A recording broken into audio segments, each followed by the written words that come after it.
किन मामा खै मामा मासु भात यहाँ छ कर्जी मर्जी यो लोकल भालीसँग हुनेछ हो अन्त हेलो एभ्रिवान नमस्ते welcome back to my YouTube channel so हाम्रो चाहिँ मर्निङ स्टार्ट भइसक्यो अन्त अहिले चाहिँ 6:30 हुनु लागेको छ हो आँखा पनि हेर्नु न यहाँ मुखमा धुइआएको कस्तो उयो भएछ हौ अनि हामी चाहिँ यहाँ आइपुगेको छौँ घाँस काट्नुको लागि हाम्रो यहाँ अमृतबारीमा हो यहाँनिर चाहिँ हेरिहाल्नु यो सबै हाम्रो अमृतबारीको घाँस चाहिँ फाड्नुपर्ने छ नि त अब नानाले चाहिँ घाँस काट्नु स्टार्ट गरिसक्नु भइसक्यो है पुरै घाँस काटिसक्नु भइसक्यो अनि म चाहिँ भर्खर आएको हो किनभने अलिक नानीसँग यताउता गर्दा ढिलो भयो नि अन्त अब म पनि नानीसँग घाँस काट्ने हो अन्त हेर्नु अहिले चाहिँ हाम्रो दिन कस्तो छ है स्काई त आज पनि एकदम पानी नै पर्ने रहेछ हेभी रेन नै रहेछ हो तपाईँले मेरो बोली सुन्नुभएको छैन होला सायद मजाले हो किनभने मेरो चाहिँ यो गला अलिक खराबै भइरहेको छ प्लस तल जलढाका खोलाको आवाज पुरा आइरहेको छ कि हेर्नु न जलढाका खोला कत्रो छ यो खोलाको आवाजले गर्दा चाहिँ पुरा लाउडली बोल्नु परिरहेको छ यो अमृतबारीमा घाँस काट्ने यस्तो साह्रो पर्छ कि यहाँ हेर्नु त है यस्तो धार हुन्छ हो यस्तो धारमा चाहिँ फेद सबै फाड्नुपर्छ अन्त यसरी फाड्दाखेरि चाहिँ यस्तो धारहरूले सर्ट काट्छ हो घरिघरि चाहिँ त्यही भएर पन्जा चाहिँ लाउनै पर्छ अनि मेरो चाहिँ पन्जा त्यहाँनिर छ हो सो साथीहरू अब चाहिँ म पनि कामतिर लाग्छु साथीहरू बल्ल बल्ल भारी पुग्यो हो किन बेसी त नलगेको घाम पुरा लाग्यो नि त घाँसको भारी पुऱ्याउनु सकेन घाम टन लाग्यो भदौको घाम लाग्यो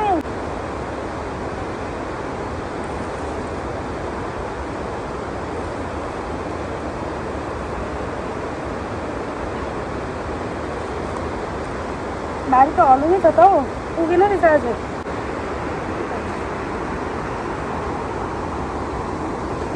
आज घाँसको भारी पुगेन नि दिदी नानाको त झन् 5 मुठा मात्रै छ हो मेरो पनि कम्ती नै छ अन्त अब चाहिँ हामी घरतिर लागेको हेर्नु न घाम कस्तो लाग्यो भदौको घाम लाग्यो क्या साथीहरू भदौको घाम कहाँनिर ए हाम्रो आपाले पनि खसुरे घाँस झार्नु भएको रहेछ गोठमा हो 3 भारी हुने रहेछ पुग्छ ल साथीहरू अब चाहिँ घरमै भेटौँ है बल्ल बल्ल आइपुग्यौँ साथीहरू यस्तो गरम हो पसिना हेर्नु नै पुरै अनुहारै ढाकिसक्यो अन्त नाना चाहिँ घाँसहरू मिलाउँदै हुनुहुन्छ तर हामीले लिएको चाहिँ यति नै हो है मैले त्यो डोकोमा ल्याएँ नाना ल्यायो हो यस्तो घाम चढक्क लाग्यो आज त कहाँ आउनुभएको यतै ठिकै छौँ है हामी त अब चाहिँ घर जान्छु हो नुहाइधुवाइ गर्छु पहिला चाहिँ अनि मात्रै नानीलाई यताउता गर्छु किनभने नानीलाई चाहिँ छुयो भने यो कति मैलाहरू छ नि मेरो घाँसको जुसहरू छ हो त्यसलाई पनि चिलाउँछ नि त सो त्यही भनेर पहिला चाहिँ नुहाइधुवाइ गर्ने हो हेर्नु न मेरो हातहरू यो चिलाएरै हाफ सर्ट लगाएछु नि त मैले यहाँ यी कालीहरू है काली के भयो कान्छी नाना चाहिँ घाँस यसरी राख्यो भने चाहिँ सुक्दैन नि ए बाख्राको पाठाले दल्दैन होइन ठिकै छ ल आउनु ल म गएको म चाहिँ घरतिर लागेको नानी के गर्दैछ पनि बाजे बोजूसँग छोडिदिएको थियो नानीलाई त्यहाँनिर चाहिँ हाम्रो सुँगुर छ है ओइ यो त कस्तो छ चकचकी पुरा यस्तो पर्छ त यहाँ चाहिँ चिलाइहाल ढाड यो नि कस्तो छ भन्दा नि छुच्चा थियो त है त दिदी हेर टोक्नुको छुच्चा थियो त ए आपाले हातमा लिइसक्नु भएछ हेर टोकेको साथीहरू हामी चाहिँ खास गुरुङ हो कि तर हाम्रो आपाले चाहिँ अब माछा मासु यो मासु खानुहुन्न सुँगुरको होइन तर पनि पाल्नु चाहिँ हुन्छ सुँगुरहरू हो हामीलाई ल्याए पनि दिनुहुन्छ खानु चाहिँ हुन्न आपाले हाम्रो आमा चाहिँ राई पऱ्यो नि त त्यही भनेर हामी पनि खान्छौँ हो नखाने कुरा अब गर्नु भएन खान्छौँ हामी पनि आप्पा चाहिँ अब जातले गुरुङ भए पनि पाल्नु चाहिँ हुन्छ है खानुहुन्न हाम्रो आप्पाले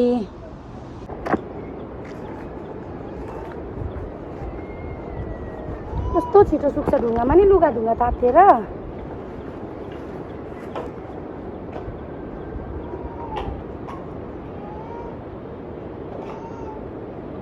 यो सबै सिलगढीकै लुगाहरू सुकाउँदैछु म चाहिँ यहाँ लगाएको चाहिँ छुइनँ किनभने अस्ति मैलै थियो नि त के भयो भाइ किन रुँदैछ हो मेरो छोरा माम पनि खायो यो वाइट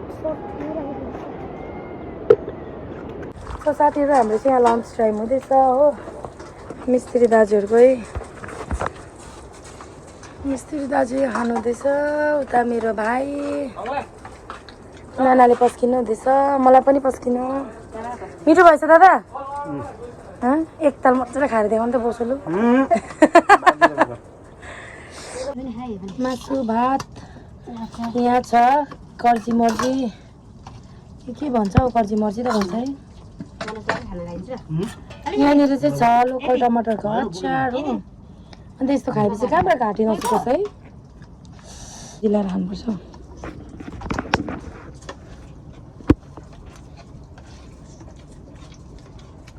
बिहान केही खाएको छुइनँ भोक लागिरहेको छ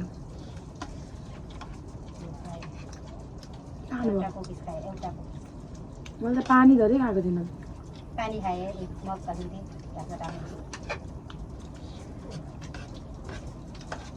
भएछ अलिक बलै थिएन रहेछ नि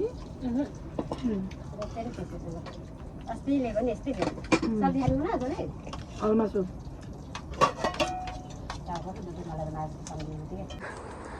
उनीहरूको वकिङ टाइम है यो चाहिँ तँ मजाले आएको हेर्नु न कालो कालो भएर के लगाउँछ हौ यहाँको गुवामा 3 वर्ष भयो यो गुवा लगाएको कस्तो मजाले आएको हाम्रो नानीले चाहिँ आज नियति चाहिँ उता गएको थियो कि झलुङ थोरै खोजेको होइन नियतिसँग पुरा खेल्छ नि त त्यही भएर उसलाई थाहा भएछ कि नाना खोइ भन्दै खोज्नु गएको उसको घरमा नि दुईजनाको चाहिँ वकिङ हुँदैछ यहाँनिर हो मेरो भाइले चाहिँ लोकल भालेको मासु काटकुट गर्दैछ हो अनि यो चाहिँ एकदम बलियो रहेछ बलियो हेर्नु नै अनि यो के भन्छ ट्रिट चाहिँ हाम्रो घरबाट चाहिँ होइन हो यो चाहिँ हाम्रो ठुलो नानाकोबाट आज ट्रिट किनभने सबै भेला भएको छ नि त हामी चाहिँ जेठी माइली साइली कान्छी 4 जना दिदी बहिनी भेना अन्त नानाको सबै 2 जनै छोराछोरी छ हो अन्त हाम्रो नानी हाम्रो फ्यामिली सबै भेला भएको छ कि त्यही भनेर चाहिँ आजको हाम्रो ट्रिट चाहिँ त्यो लोकल भालेसँग हुनेछ हो अन्त बहिनी पनि भोलि सिलगढी जान्छ नि त सो त्यही भनेर अनि यसको चाहिँ सुप खुवाउने अरे सबै हाम्रो फ्यामिलीलाई हो अनि त्यही भनेर भाइले चाहिँ यहाँ काट्दैछ यहाँ चाहिँ किन काटेको भन्दाखेरि चाहिँ पर हाम्रो नानाहरूकोमा चाहिँ चुला छैन क्या त्यो आगो के भन्छ दाउरामा बाल्ने खालको चाहिँ चुला छैन ग्यास मात्रै छ हो सो त्यही भनेर चाहिँ यहीँ हाम्रो घरमै काटकुट गरेर दाउराको आगोमा पोलेर चाहिँ त्यसले काटेको अब चाहिँ लान्छ हो नानाले पकाउनुहुन्छ पर ठुलो नानाले हो यस्तो बलियो रातैमा के डर लाग्दो बोसुलो साह्रै बलियो पाल्नु भएको रहेछ हाम्रो भाउजूले चाहिँ साथीहरू मेरो छोरा चाहिँ यस्तो भएको छ कि यहाँ हेर्नु ल अब भुलिन्छ नि त खोलीमा हेरेर हुँदैन मामा पनि खानुपर्छ हाम्रो भाइलाई त दोकानमा नराख्दा नि हुने रहेछ अब त खोली मान्छे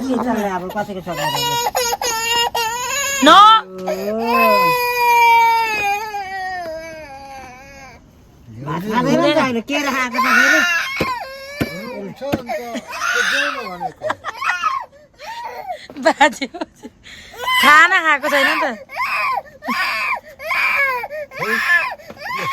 खाना खाँदैन हौ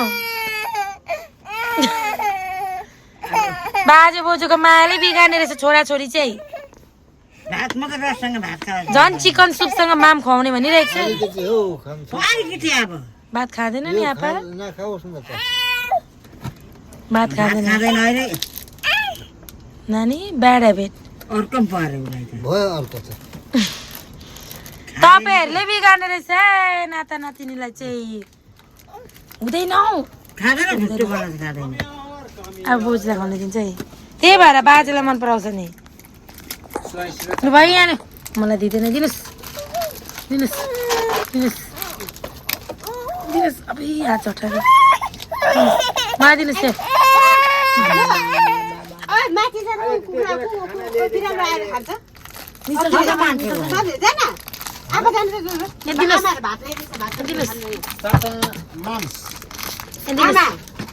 म दिन्छु त्यो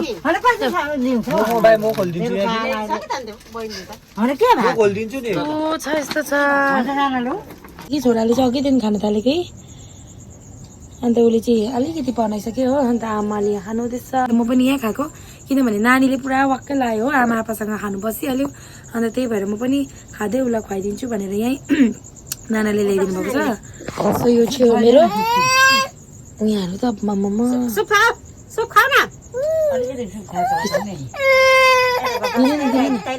ल्याइदिनु न खेल खेल हेर त आफै खाने रे हेर्नु न